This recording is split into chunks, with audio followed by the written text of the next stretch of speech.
What's going on, everybody? We are back for another episode of the HotLap Productions podcast. I am your host, Isaiah Reyes. What's going on, everybody? Ventura.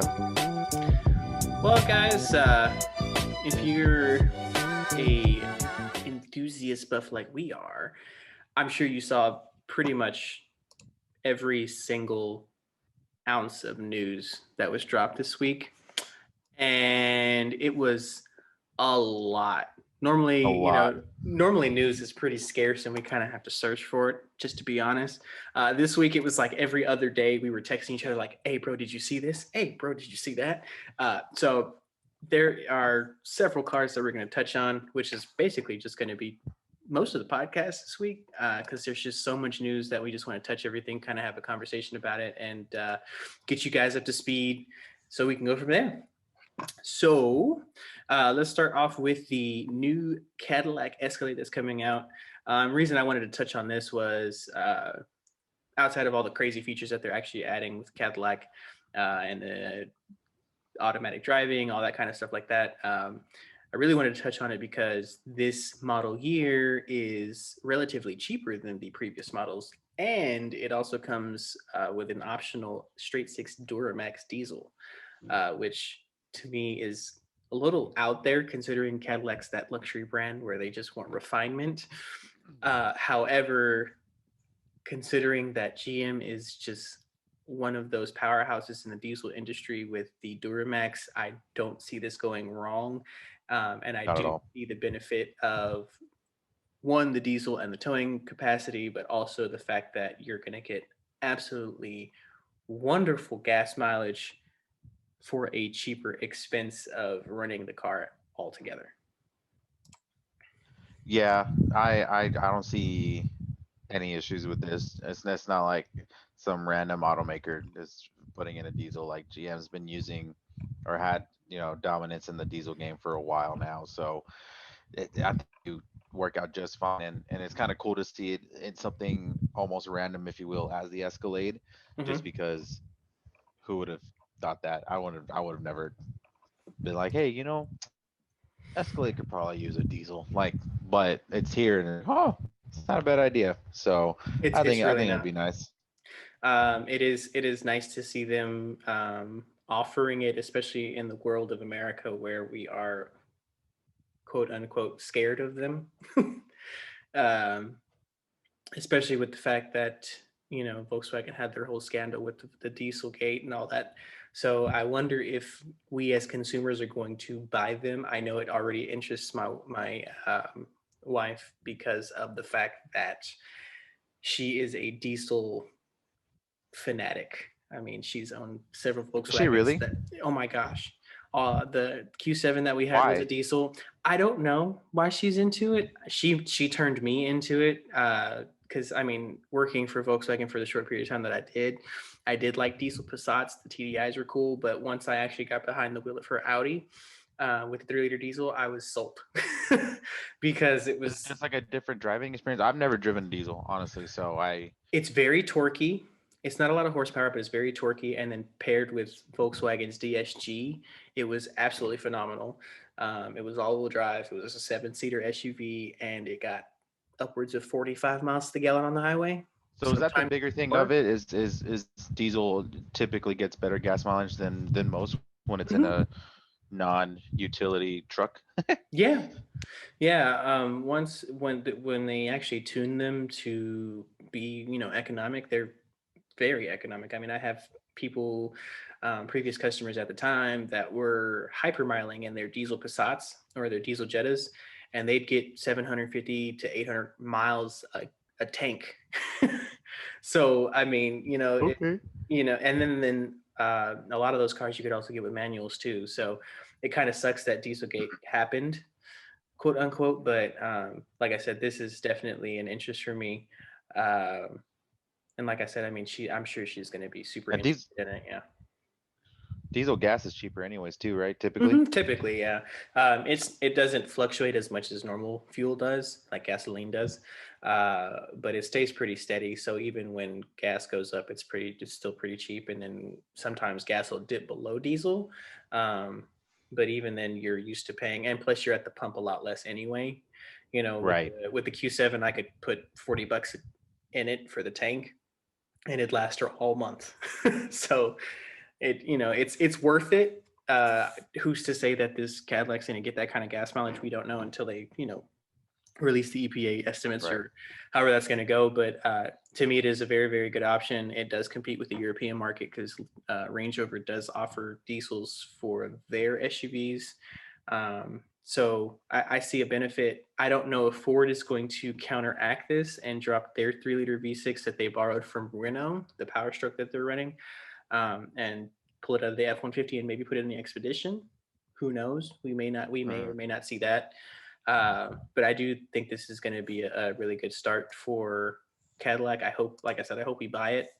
Um, but even outside of the diesel, the new 2021 Escalade is also rumored to be getting V and Blackwing models. So Oh, we're supposed to get the twin turbo 4-liter V8 in that one, uh, possibly. So I guess we got to wait and see about that too. that'll be interesting. Oh yeah. Back, I guess we're circling back to the just full send fast SUVs, right? Hey, we were talking about it. Maybe that you never know. They may be listening to us. No, I'm just kidding. Next to touch on is going to be the new GR Corolla. We've been talking about that for the last couple of weeks, as far as what it's going to be, what it's going to have, all that kind of stuff. But we did get confirmation this week, and it is going to have. It's coming. It's official. I know it's It's going to coming. have a 1.63 cylinder with, so they're borrowing basically the same power plant from the GR Yaris overseas. It'll have 257 horse with 266 pound-feet of torque, and it's estimated to start around $30,000. So I do foresee that being a very, very nice car. Yeah. Keep in mind, I hope those power numbers are calculation just because we know what engine it's getting. Hopefully they don't tune it less.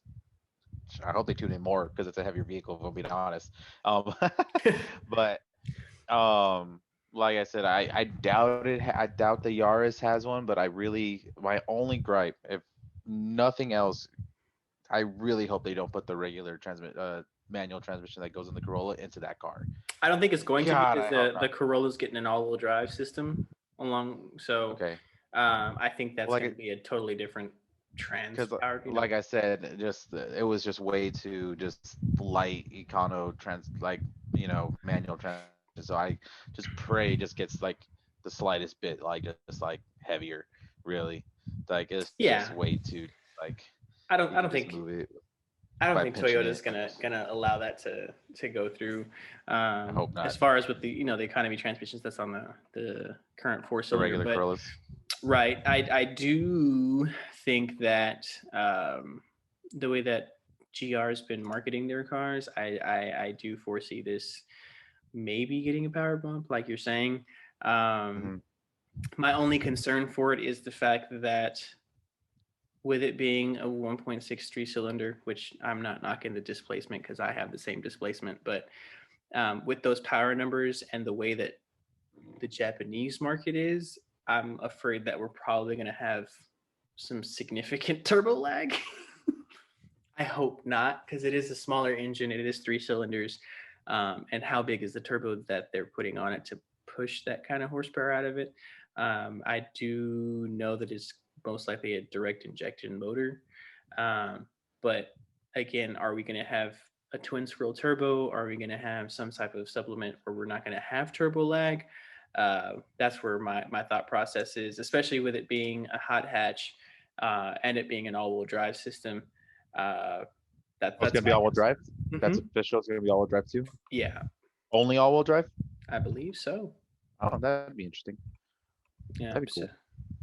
I mean, at 30 grand, it's not a bad price, especially for the performance that we could hope for. I hope it gets a power bump then. I hope we can get closer to at least like Veloster numbers. I yes and no, because think about it. The Veloster N right now is kind of leading the hot hatch power band numbers because the Golf R is technically considered a hyper hatch. And most of the hyper hatches overseas are making 300 horsepower plus. This one, considering it's coming to America, it's going to be a quote unquote hot hatch. Previous Focus STs were making about the same power as this. This is actually about 10 horsepower more. Um, it's still a little under the previous Mazda 3s, the Speed 3s when they were out, but I don't think this is going to be a bad power number because driving Focus STs wasn't disappointing either, you know? That's So fair. I don't see it being terrible with the 257 horsepower. I just don't. I don't know. I don't know. Only time will tell, I guess, with that. Yeah.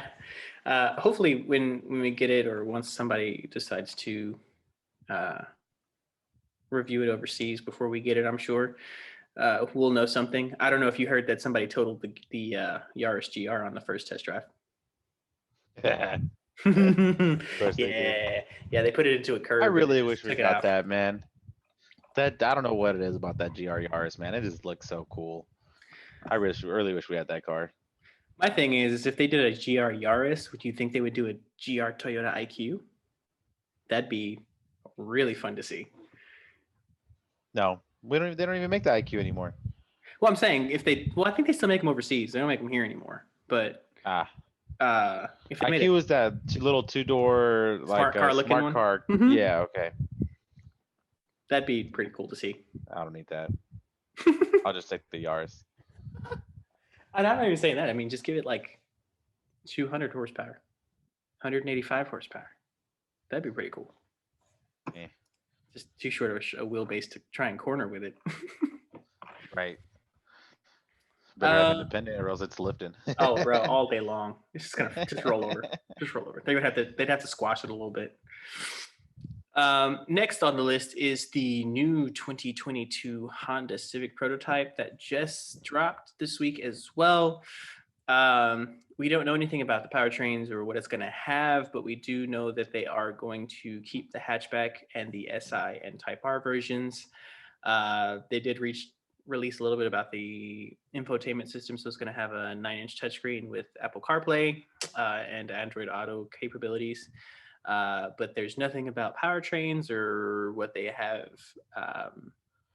you know, in store for it.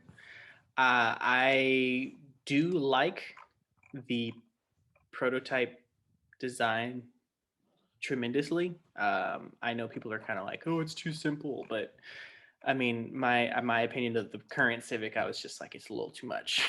So I do Yeah. like that they dialed it back. It is a little bit more sophisticated. It does remind me of the EG series. So the early 90s models where it was very simplistic and it was very, universal across the board. So that is my personal opinion of it. It does remind me of that. It does give me the mindset of we're just trying to make it a more appealing car to everybody, along with the fact that it's the Civic and it's reliable and all that kind of stuff. So hopefully it doesn't take its gremlins from the 10th gen. Oh God, I hope. I hope not. uh, Oh, us being longtime Honda service advisors, we know all of the wonderful gremlins that they come with. oh, That's why the 9-inch infotainment system that they're advertising does scare me a little bit. yes. So I'm God. just like, okay, who are they sourcing out for that this time? So Right.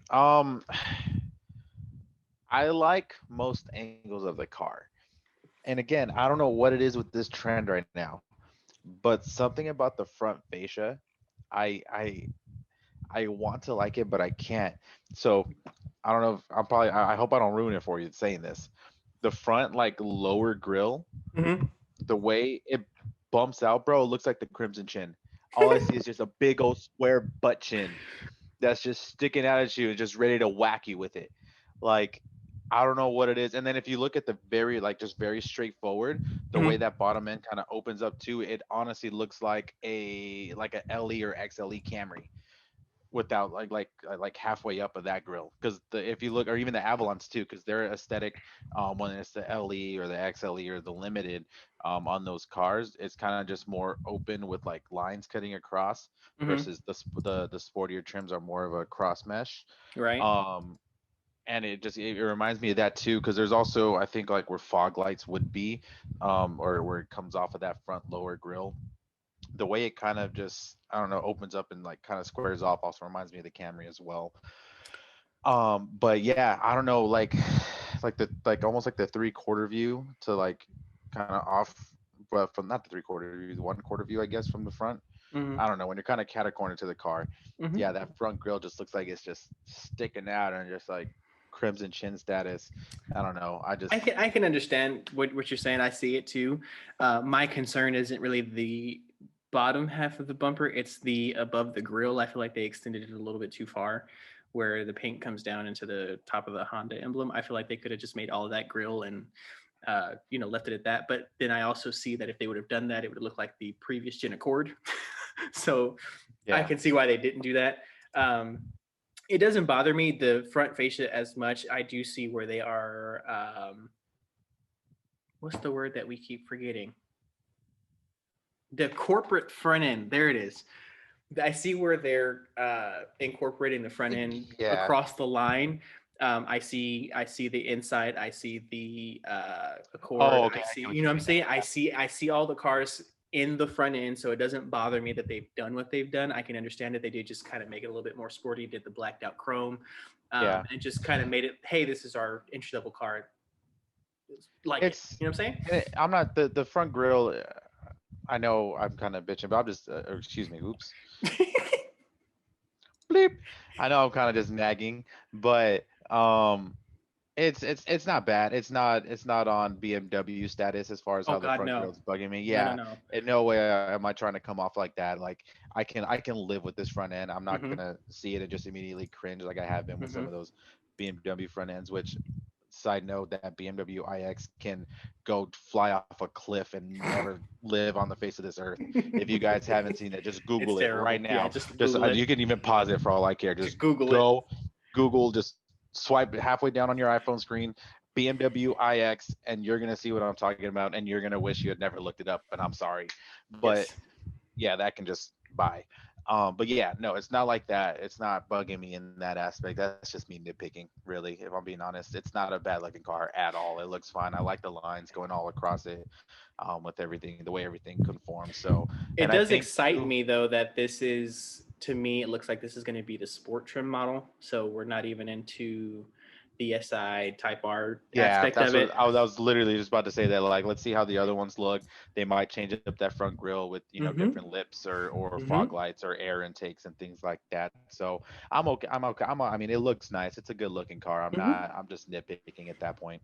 To me, this was definitely the right move for them. Mm, Uh, it's going to be interesting to see what the EX and EXL models are going to look like with the chrome and stuff, because I'm sure it's going right. to have the chrome. But this does make me happy that we're going to get a more refined version of the Civic coming this generation, which to me, I think because of the design that we're seeing in this 11th gen, the 11th gen may stick around a little bit longer than the previous. It'll probably be more of like an 8th, 9th gen extension, because there wasn't much difference between the 8th and the 9th gen. There was just kind of facelifts here and there. So I think this one may stick around for the long run on that aspect. I also do want to comment Yeah. on the fact that they did wonderful by incorporating that ducktail into the trunk, like just with the body lines. Yeah. It looks fabulous. Yeah. No, they did a really good job with it. And like you said, I really just hope those gremlins can stay gremlins of the 10th gen 10th gen, yeah. and just not move on. I'm like, as much as I mean, I mean, honestly, elephant in the room. That's how we get paid. It's fine, but it's just, it almost sometimes isn't worth the headache It with really isn't. how much issues they have. It's I just hope they stick around. driving me Like I bananas. hope the Gremlins are like current Accord Gen Gremlins, like where it's not too in depth. The car's a pretty solid Yeah, car too in depth, overall. or it's not all of them. Like it's the like that's the issue. It's not so much what the issue is. It's the fact that it's like almost all of them. Yeah, You know what I mean? yeah, Like I can tell you what issues the Accords can sometimes have, right. but I can tell you what all Civics have. Yeah, the condenser and the AC, Hmm. the volume on the head units just going out when they want to go out.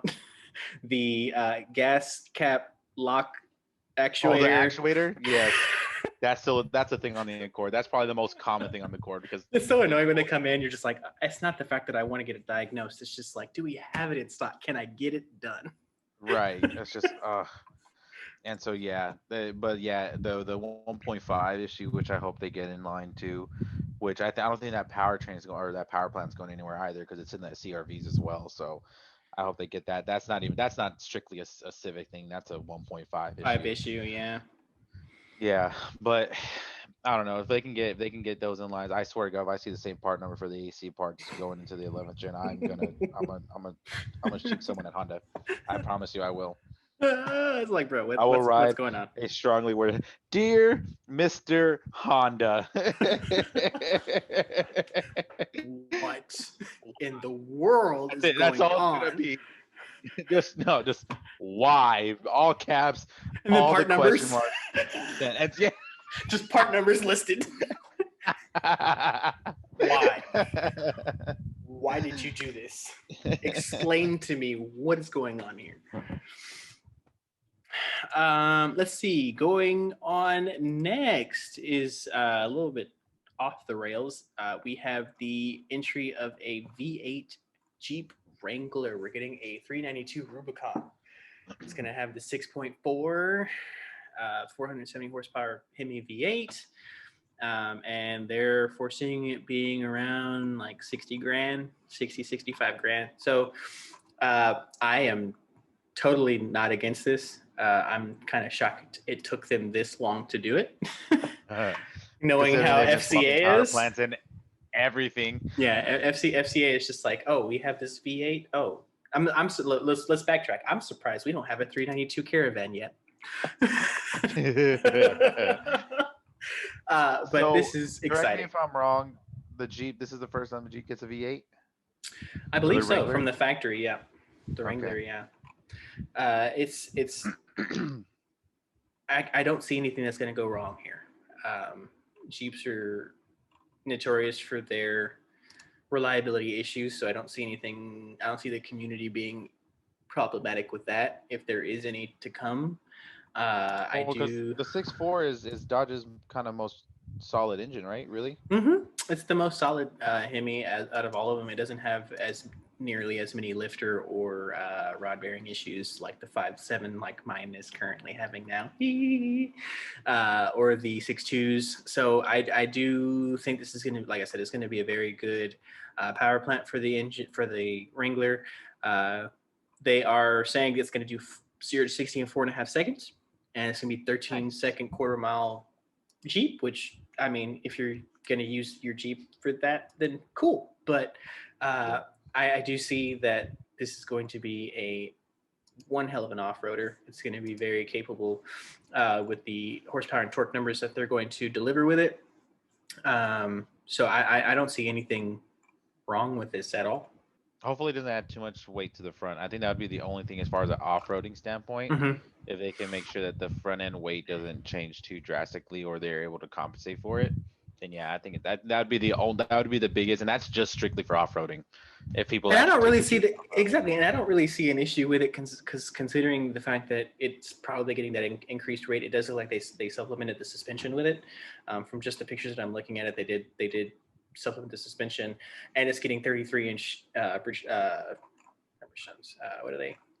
BF Goodrich KO2s, so they're getting pretty much knobby tires for off-roading. So I don't see an issue with it at all. Yeah, I think it's just going to be very. Let's make sure the skid plate's solid then. Basically, what I think this is the competition for the Coyote Bronco that we're getting. Okay. So I think this is their answer to that. The Bronco's getting Coyote? Yeah, bro. I didn't know that. I think I missed that. Yes, sir. It's getting the Coyote motor. So they aren't offering it in a manual like the Bronco is coming. but I don't think that's going to hinder the sales too much, as most of the Wranglers that are for sale are Well, automatics anyway. a lot of people too with a lot of the newer technologies of crawl control and the whole laundry list of stuff that can go with off-roaders. A lot of people aren't going for manuals anyways, because the car can do a lot of the stuff that people, quite frankly, they're already having to worry about so much when they're off-roading. Like Mm-hmm. if they can take away the worries of not having to make sure they're in the right gear and what their left foot is doing. Like there's been a good amount of people who are typically like, yeah, I don't like to worry about that. It's cool, but they're more worried on where they're going than Right, anything. and I don't. I like I said, I don't see an issue with it. The ZF is a great A speed. It costs an arm and a leg to service, but that's beside the point. But it's gonna do well. It'll do well crawling and all that kind of stuff. It does come with Dana axles. It comes with locking diffs hubs. I mean, Right. it's got the laundry list of what It'll you be want in fine. an, yeah, with what you want in an off roader. So I think this is a very good move for Jeep. 60 grand isn't super expensive for it. That's Raptor money.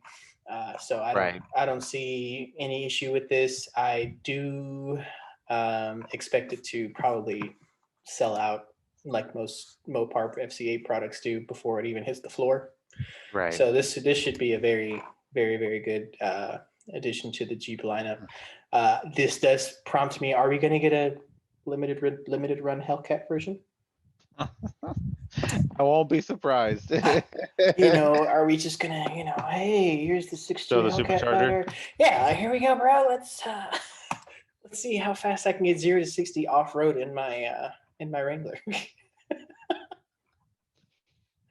it's just Oh it's God. it's just FCA is They literally could probably the put company that in that's like just their like, Baja vehicle. what can we put in, what can we put this V8 into? What could we possibly? I mean, back to our conversation a couple of weeks ago. Dodge, rebuild the Dart, give us a track focused V8 Oh sports God. car. We'll be straight. Throw a V8 in that. How about that? How about we do that? I would I would heavily consider buying one of those if Oh they yeah, did it. pay money all day long. Oh yeah. Next on the list of extremely large amounts of news is the new Subaru BRZ. We have been waiting and waiting and waiting for this update, and now Gen 2 is here, and I am happy. I am not disappointed. I don't care what anybody says. This is exactly what this car needed, and we Hmm. are on the right track. Hey, Yes. if we get a turbo model or a turbo trim level, cool. But at this point, the fact that they put the 2.4 naturally aspirated with 228 horsepower, 185 foot-pounds of torque, I don't see this being a issue at all, considering they kept the weight the same. It's still 50-50 weight Yeah. distribution.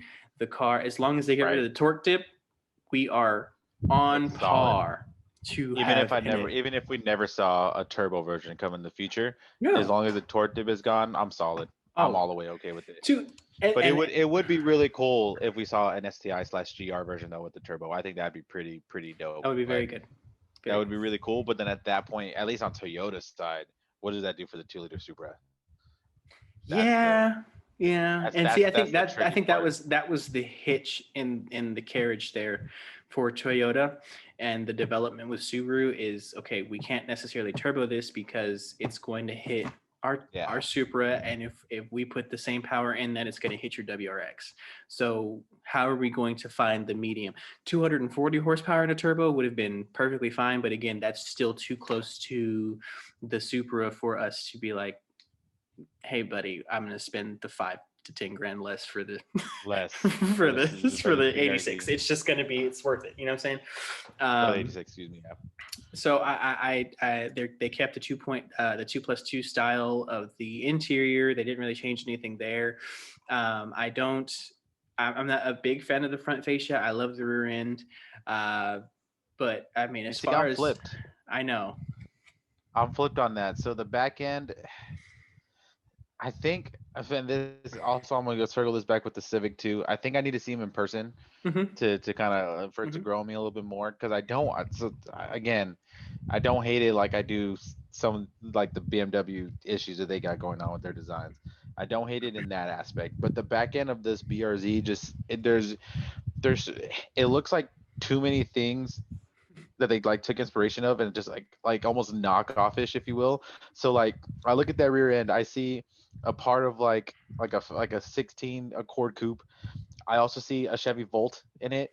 Like if y'all just go look at Chevy Volt back end, you'll see, or Bolt, which one? No, Volt. I'm saying It's it the weird. Volt, yeah. The Volt. It looks like that for it's more the shape of the taillights than anything. It looks like that. So I don't know. It's just it's weird, and then it also kind of just looks like it's all just kind of collapsed inwards towards the center of the car. I don't know. I'll probably just have to see it in person. But the front end, I really like the front end. I don't know what it is about the way it's kind of just like it's very like almost like elegant for me, and I kind Mm-hmm. of like it.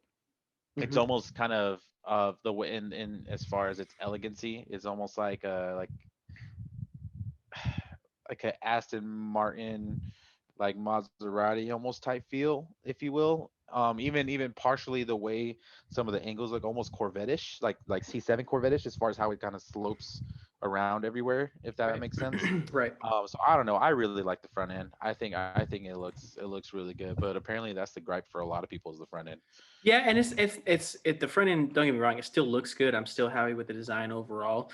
My issue with it is they teased us with the prototype. Well, not the prototype, but the renderings before they brought the prototype out, and it was a lot edgier. That still had the straight line in the front of the bumper, and to me, they rounded it out too much with the production. Which I mean, who knows? We're not the engineers. We don't know what it took to actually make the front bumper for the car. So I can't say that, oh, it was, maybe there was a cost saver to make it rounded out like that, or they just couldn't get it that way. So I'm not going to really gripe on it too much because overall, this is exactly what this platform needed. Mm. Because it basically, this is just the four-seat Miata that Toyota and Subaru make together. It's a legitimate purist sports car.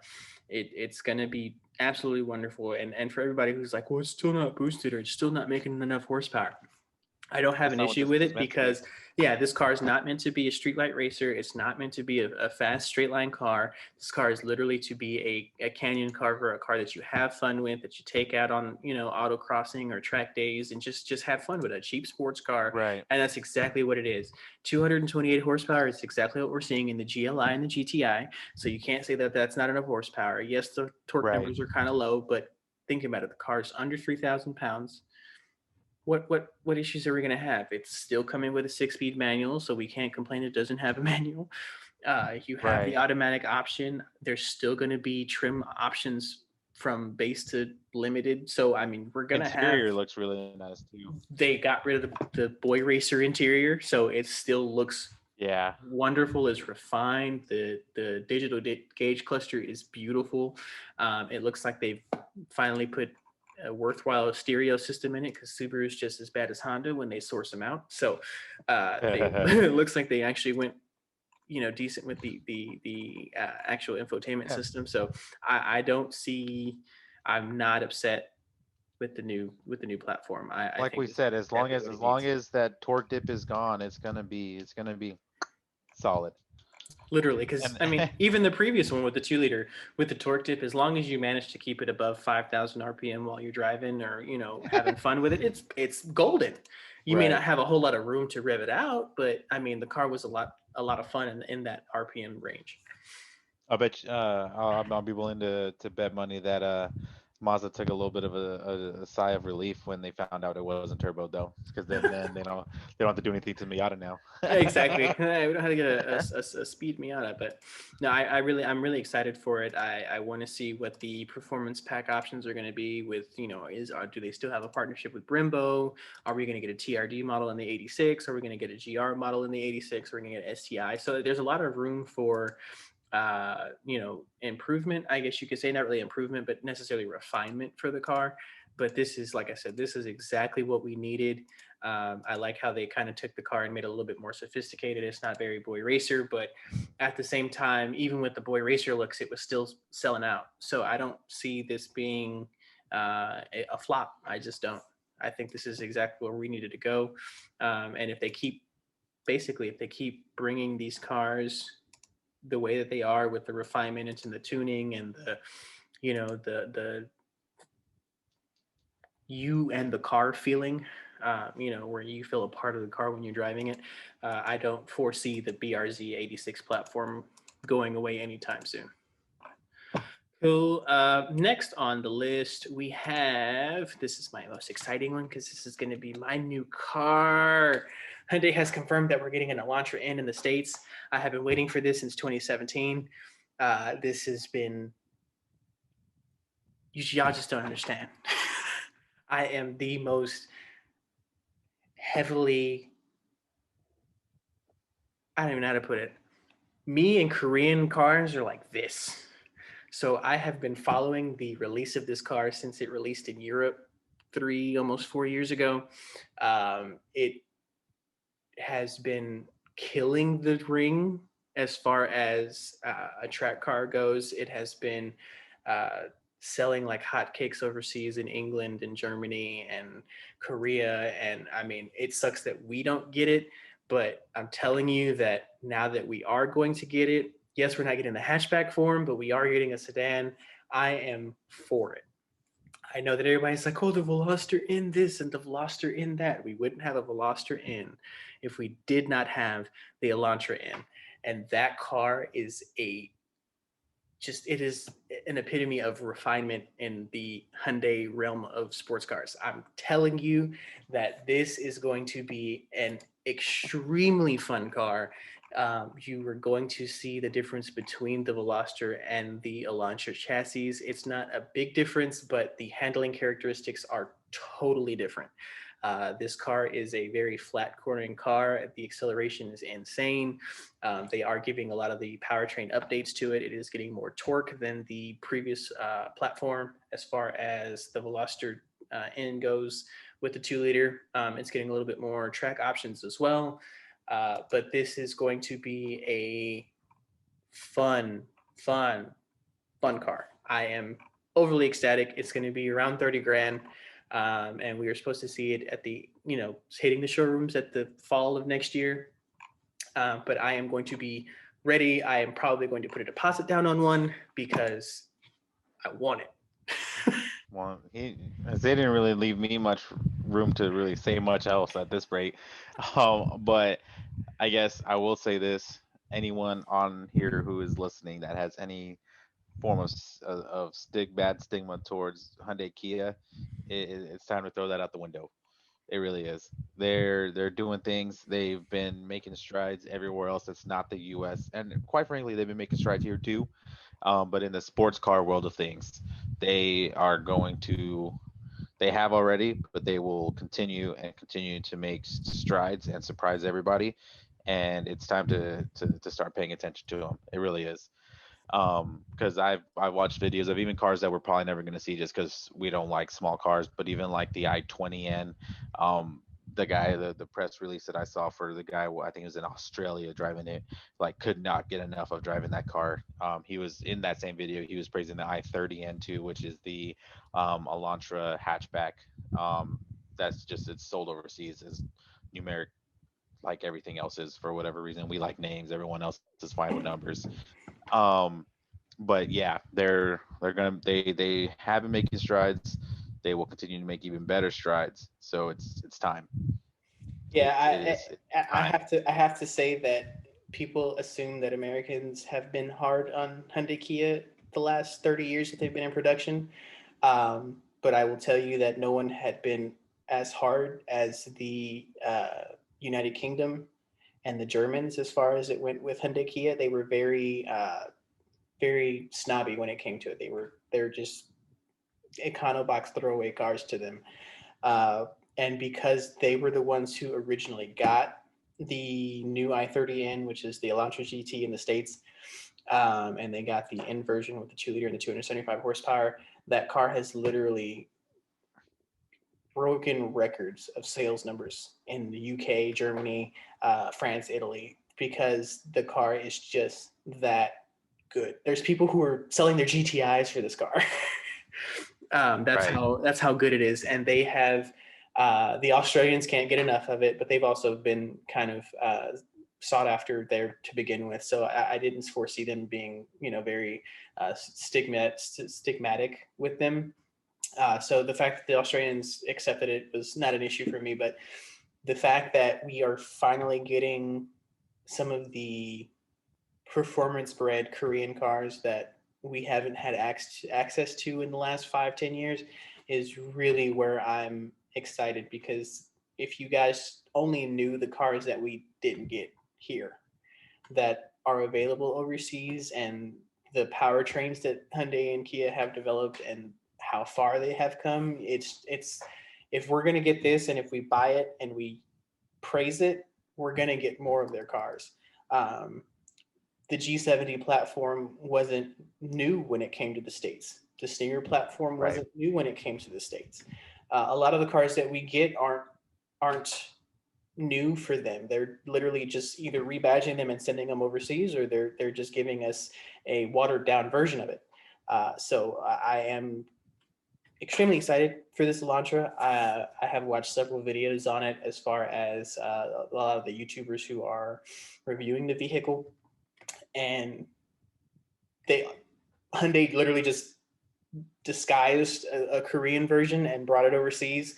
It wasn't even a prototype. It was literally just the Korean spec of the car. They brought it over, they let them test drive it, and everybody is stoked. I'll be honest with you, I haven't heard a bad review yet. The only review I've heard that's been pretty bad, and it wasn't even bad, was they were saying that the clutch was a little hard to get used to. But I mean, we all have those Welcome cars. to driving manuals. Like, We all have those cars that we just don't get used to. Um, y'all just don't understand. Like, I have been driving my Forte for almost 5 years now, and I'm gonna tell y'all, this is going to be better than any Hyundai Kia product you've ever driven. I promise that. Tick market. I promise you're gonna be extremely happy with it.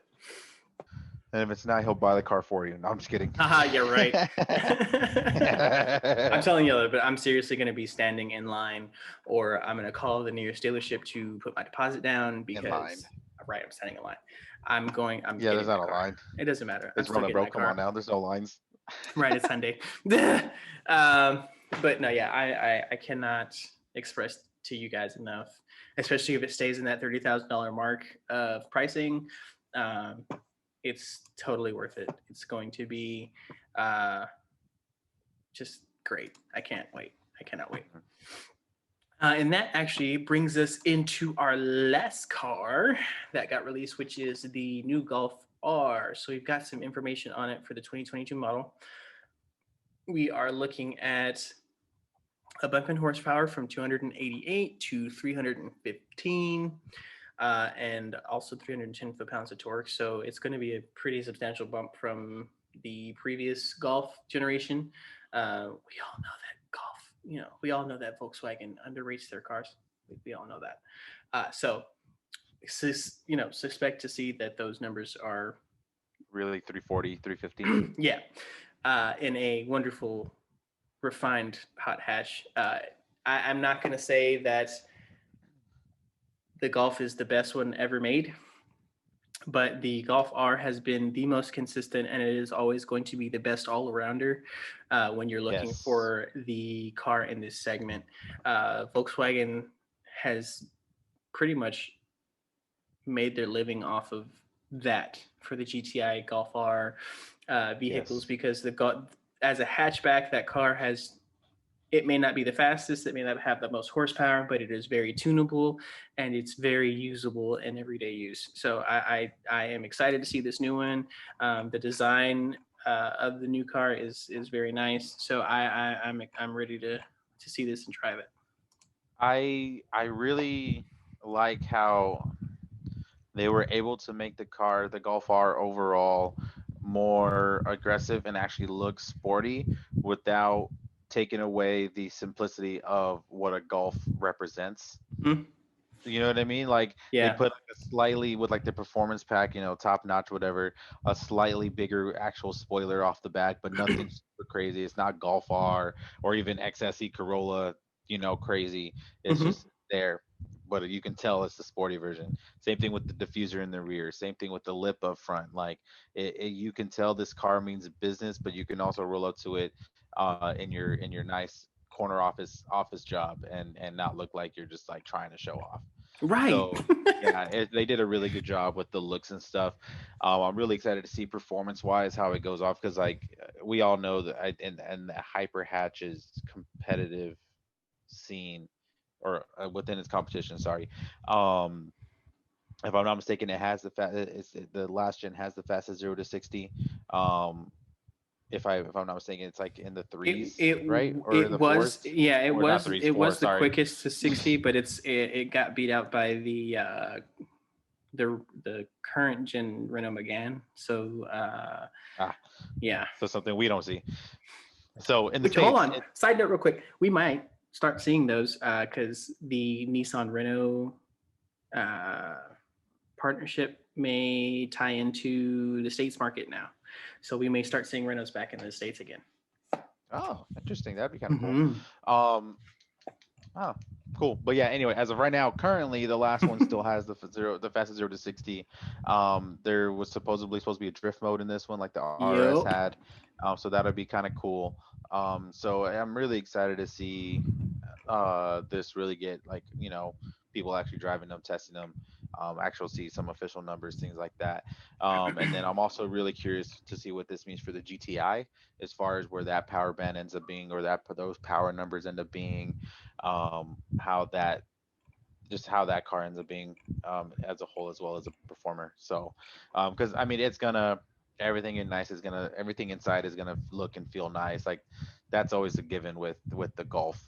That's not going anywhere. I Mm-hmm. don't. It Mm-hmm. would be very astonishing if somehow Volkswagen found a way to ruin that aspect of the Golf because they've had it solid for what three, Years. 4, 5 generations now. Mm-hmm. So No, I do believe this is going to be a heavy hitter.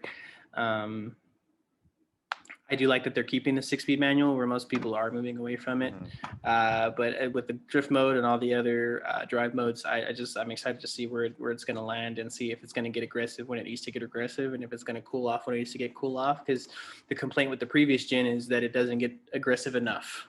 It stays very calm and collected even when you're in sport mode or when you're in sport plus or track mode.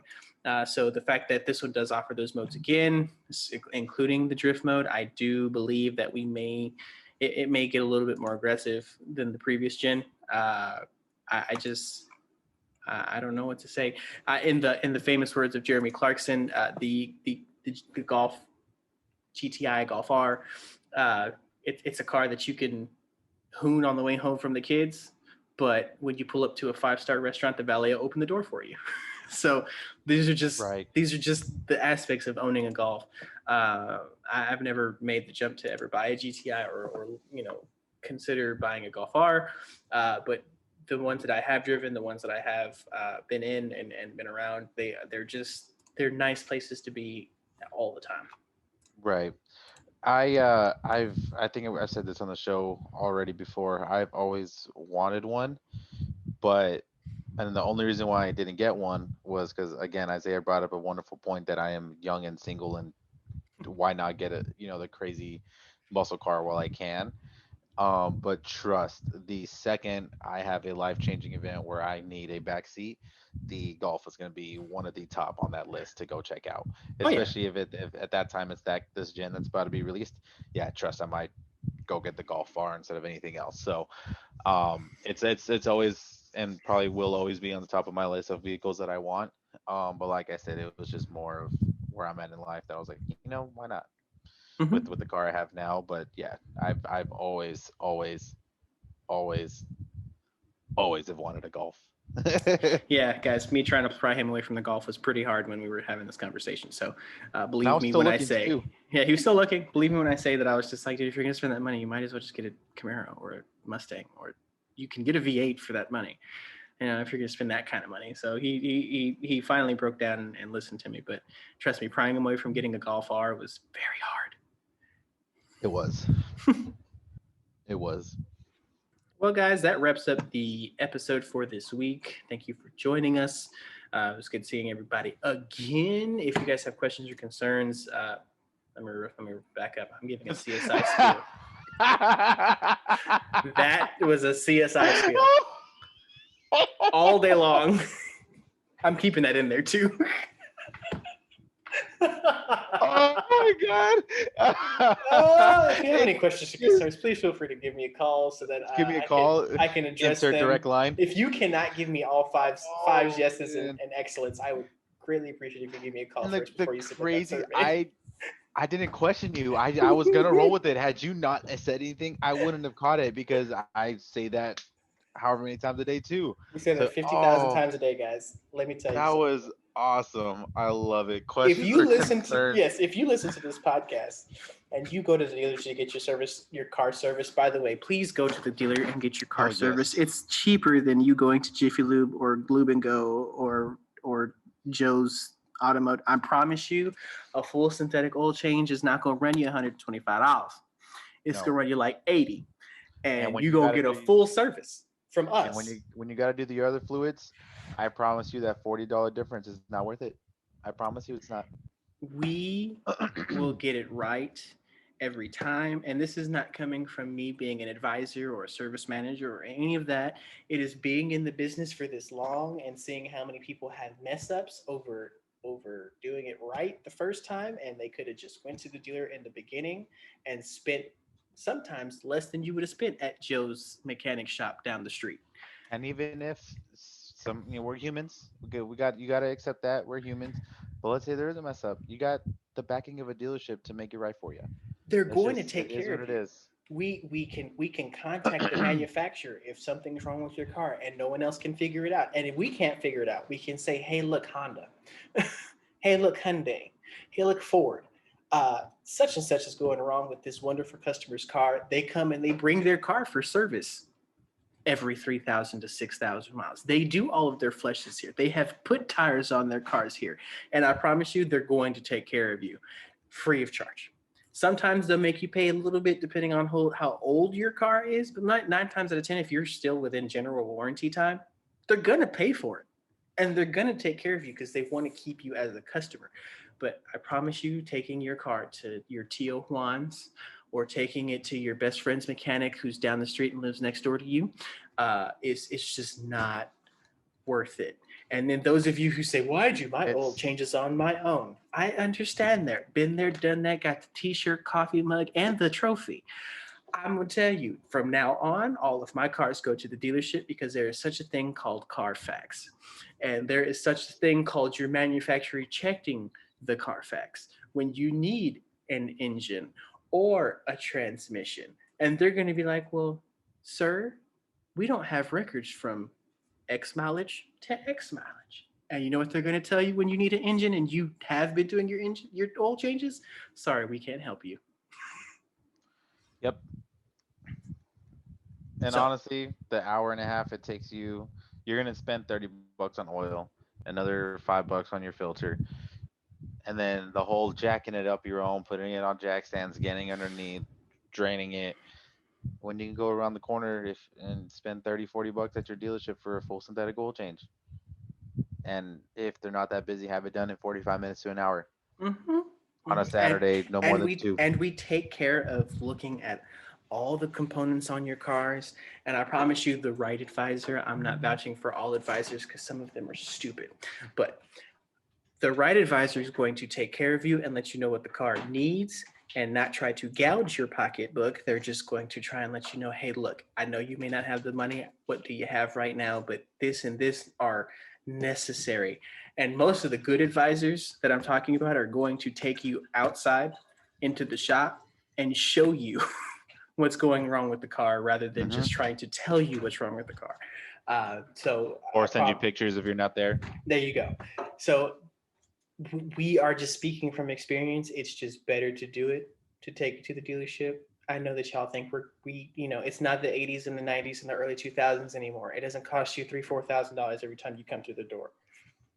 It just doesn't, because we're just not trained that way anymore, and two, we have had too many lawsuits. So Yeah. we're just And we're beyond the just being and nice. beyond, and we know there's those anomalies of independent mechanics that can be phenomenal, but Mm-hmm. all honesty, I know one, and the only Mm-hmm. reason why I know that one is because he started off at the dealership I work at, and then just happened to open up his own shop afterwards. And Mm-hmm. he is a very unique, incredible brain of a man that just can figure stuff out.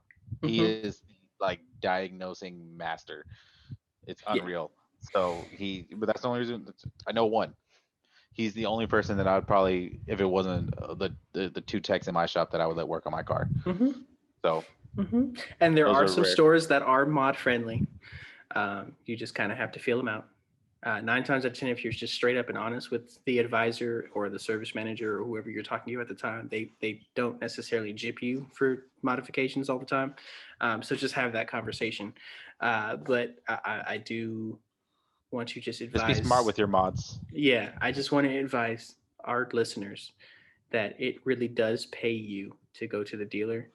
Uh, and also, if you do go to the dealer, my fellow friends, my fellow Americans, if you go to the dealership and you do get your car service there and you like your service advisor and they ask you about that survey, take the damn survey, because you don't realize that we get paid off of that. And not only the fact that let's 86 the fact that we don't get paid off of it.